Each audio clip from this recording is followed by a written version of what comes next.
In the summer of 2016, I was assigned to one of the line companies as one of their primary medics. And I remember we were marching down to the showers. And you got to have a shower maybe every 3 or 4 days or so, which, after a while, you kind of forgot the smell. And I remember we had changed and we didn't have any gear on it, so I just had my uniform on me, and all of our gear was back at the camp, and I heard someone cry out medic real loud, and I kind of looked around and I saw, oh, there were people over to my right, about 300 meters down. And so I hurried over there, and there was a soldier who was exhausted. Seemed like they might have been a heat casualty or something. And I remember sitting there. We loosened as much clothing as we could. And I past that, I kept thinking, oh, I don't have anything else to treat the soldier with. And I'm thinking maybe I can just run water over them in the showers, right, until an ambulance gets here. So that way you can kind of control their core temperature enough so that they didn't overheat and die. And as I'm trying to think of something to buy a few seconds, a few minutes, like magic, my friend Adam shows up, and his junior medic is a guy named Dustin, and Adam is to my right, and he's handing me IV bags, and Dustin's to my left. He's getting the tube, the needles, everything ready. Adam's, he's like, Lester, you got this. And then I got it. I got the stick, and it worked, and I helped the soldier. And apparently, Adam and Dustin had been out with their unit nearby and heard the cry for medic, and I just got to the soldier first, but I didn't have any supplies. So those two, I am always forever grateful that they were there, that they heard the call, that they ran and helped me out that day, because I'm proud of the work I did that day, but I couldn't have done it without them. They were my superheroes that day. They appeared out of magic, out of nowhere. I needed help, and they were there. That's what being Doc was.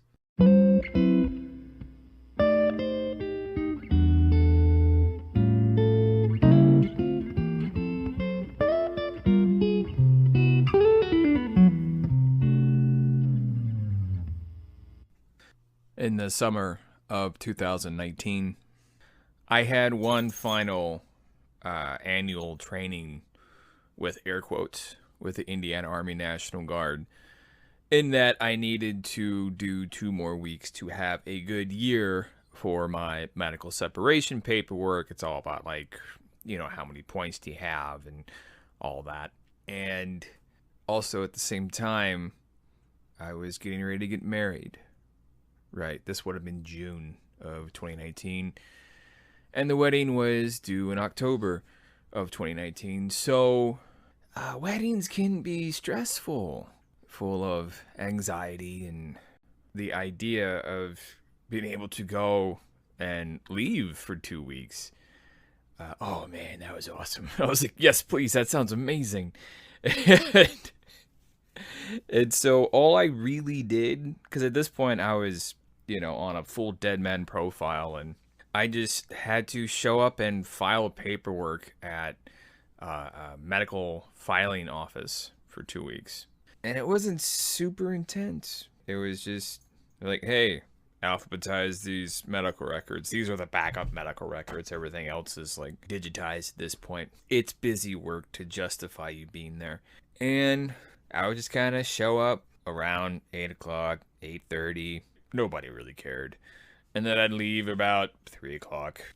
And it was nice. I had a little barracks room and with like cement walls, and I realized how much I changed when I was there for those 2 weeks, right? Because when I had first joined the Indiana Army National Guard, when I'd first joined that infantry unit, I was broke as a joke and half as funny. And so I'd go to the USO and I'd swipe as much free toothpaste, toothbrush, deodorant, whatever as I could. I'd beg, borrow, and steal any MREs I can get my hands on. And I was feeling kind of nostalgic because this was going to be my last ride, right? This would be my last 2 weeks in uniform, my last time in uniform, really. And so I'm like, oh, I'll do that again. And then when I got there, I was in the USO, and I'm like, oh yeah, I'll see what toothpaste I can get. But then I'm like, I've got money for toothpaste, and then I was like, I'll eat MREs, and I'm eating MREs, and then I realized, oh, I'm kind of used to better food now because I wasn't broke anymore. And then I ate at the chow hall, and there's so much like sodium and fat, and the food was just gross. And so I woke up in the middle of the night and just threw up in the bathroom. The food was so bad. And then I'm like, oh, that's right. You're not a kid anymore. Like, so I just went to the All Ranks Club on Post, and I ate there for, breakfast, lunch, and dinner practically. And then I'd go hang out at the filing place and file paperwork. And I go for walks in the evening, I was just kind of taking it all in one last time. I ran into my old sergeant major there, and he was not happy to see me. Because I'm walking in the barracks, and I hear this familiar voice say, "Stop!" And I stop, and I turn around and go to parade rest, and he goes, "What's your name?" And I was like, it's and Lester. He goes, "What the fuck are you doing here?" And I'm like, I was told to sleep here. By who? Like, Post Housing sent me here, Sergeant Major. I'm not in your battalion anymore. I got transferred. I'm in med hold because I'm getting medically discharged. And he's like, "When's your final date?" And I'm like, "I don't know. They haven't told me yet." "Good luck, soldier." "Thank you, Sergeant Major." And I just left. That was his job as Sergeant Major, is to yell at the knuckleheads, and I had been a knucklehead once or twice, so he recognized me, and recognized me from behind. Oh, that's funny. There was this time when I was in his battalion that we were out in the field, and then I came back to do laundry, and the post laundry building that had all the different laundry services, and it was full, and it was going to be full for hours. And I knew of this barracks that was unoccupied on the base, and I knew the back door was unlocked, and I knew they had a washer and dryer that no one was using. And so I went in there, and then I just did my laundry, and I took a nap on the couch. And then I get a phone call, and then my platoon sergeant's like, "Hey, why am I getting phone calls saying that you're in a barracks right now doing laundry?" And I was like, "Oh, don't worry about it. I'm about to get out of here." So when the sergeant major saw me, I don't blame him for being upset and suspicious. I ran into people I hadn't seen for years. I ran into the soldier that I put into an ambulance that I talked about in the previous episode. And they were a corporal when I ran into them, and it was so great to see them again. And I got to telling how good of a job they were doing, and I'm like, "Hey, you're doing great, man. I'm so proud that you're a corporal now." Because last time I saw them, they were in E2, and I ran into an old platoon sergeant from 2013, 2014. I hadn't seen him in a long time because he was the platoon sergeant when I had first gotten to the infantry company. And I remember the first conversation I had with him was he was telling me that, "Oh yeah, we just lost 3 or 4 medics to the Egypt deployment, so I'm glad we're getting some reinforcements." And I thought, "Holy crap, you had 4 people die? You had that many casualties?" And he's like, "No, they just transferred out." And I was like, "Oh, Jesus Christ." I was so wound and tight back then. I remember, and this guy was my platoon sergeant, I thought we had a 3-day drill, but it was a 2-day drill, but I thought it was a 3-day drill. And I remember I'm at the company, and no one's there. And I'm like, wait a minute. I'm either really, really early, or I'm so incredibly late.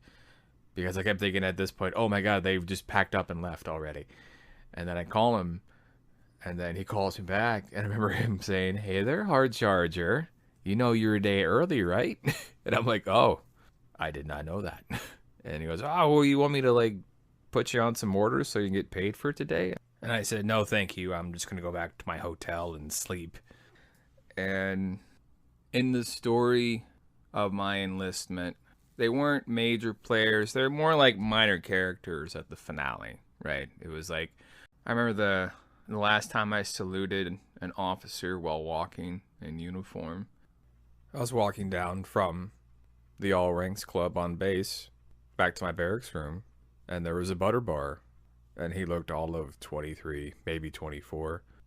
And then I raised my hand and saluted, and I said, "Good morning, sir." And he returned the salute and said, "Good morning," and kept on his way. It's strange how much that moment meant to me, because I kept thinking, oh, that's the last time I'll salute an officer.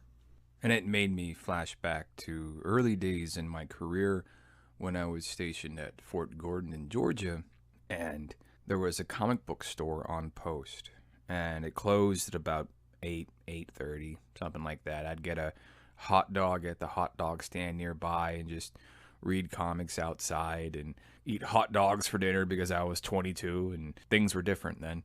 And I remember this Butter Bar LT lady, who was always very kind to me, walking outside by the sort of shopette mall area on the base, and she met up with the staff sergeant guy that I also knew, and he brought her flowers, and then she kissed him because they kind of looked around to see if anybody was around, and they couldn't really see me, and I was like, "Oh, hey, they're a couple, that's great."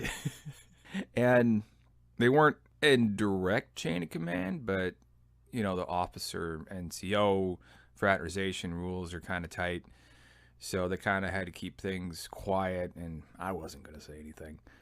And then my 2 weeks were up. It wasn't very eventful. It was, I mean, you know, it was a way to get an extra paycheck and a way to get out of the house. And it was kind of a chance for me to wrap up the Army and kind of say goodbye to everything. And because I'd long since transferred out of the infantry unit, and so they'd all gone off to do their own thing, and God bless them. And it was my chance to kind of put a bow on the experience while in uniform one last time. I wasn't even a medic at that point. All my certifications had lapsed, so I was just a guy. And you know, I was happy to be just a guy. And a few months after that, I got this text message, and I'm on a beach in South Carolina, and I'm walking with my then fiance, now wife, and we're pretty close to the beach house we were staying at. And the text message said, "Hey, your last day is the 18th." And I said, "Cool." And in that moment, I could take stock of just how far I'd gone in life. And I knew what the ending of the story was. I knew how it was all going to play out. And I wished I could go back and tell that kid who didn't think he was going to pass basic training that he would pass. And he'd get to see the world. And he'd get to save lives and meet unbelievable people and see horrific things and go through things that kept him up at night and do things that he would be forever proud of. And he got to be a hero. He got to have an adventure. He got to have a life. And I went back to Camp Atterbury one last time in civilian clothes. And I picked up some paperwork. And I signed out and shook everyone's hand and said, "Thank you for helping me out during the med board process." And I went to the USO one last time. And I kind of walked in, and I just kind of looked around, and I soaked it all in. And I could see in my mind's eye all of the many hours, probably whole days, I had spent there over the years as an E4, as an E5, by myself, with friends, with soldiers, working on CEUs for my medical certifications, getting out of the heat, just being a soldier. And then I looked around at all the new faces, the new soldiers that were there, and I didn't recognize any of them, but I felt like I knew all of them, because I had been each and every one of them at some point or another. With a myriad of experiences that I had in the military, I got to taste all of it. I got to taste every piece. And I was full. And I was so grateful.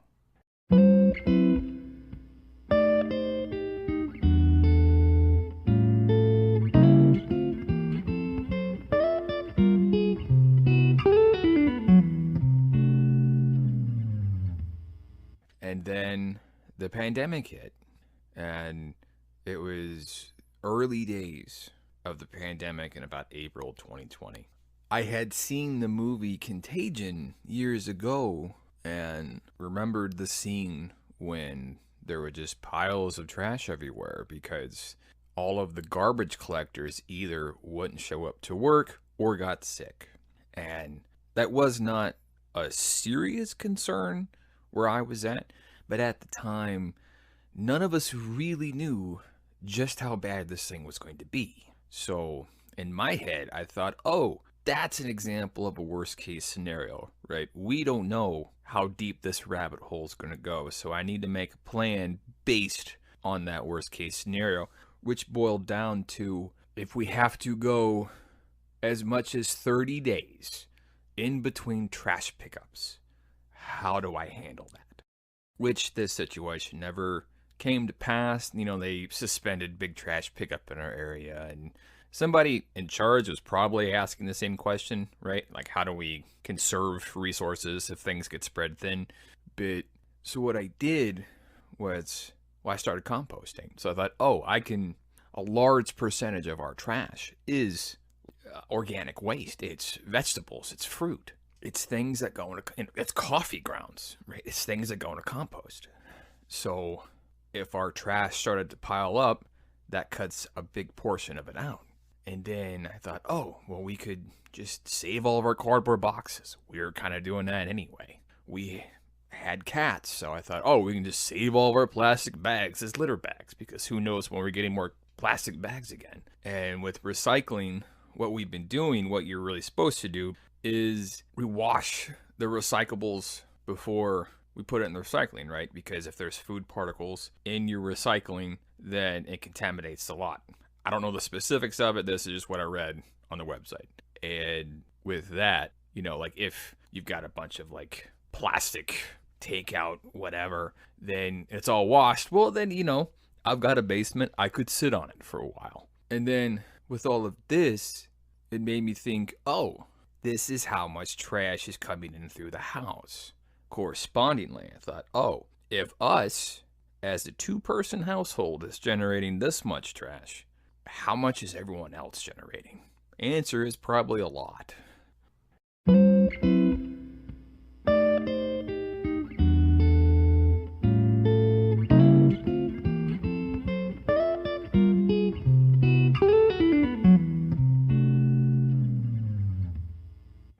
It was March of 2021, and I got the first dose of the COVID vaccine.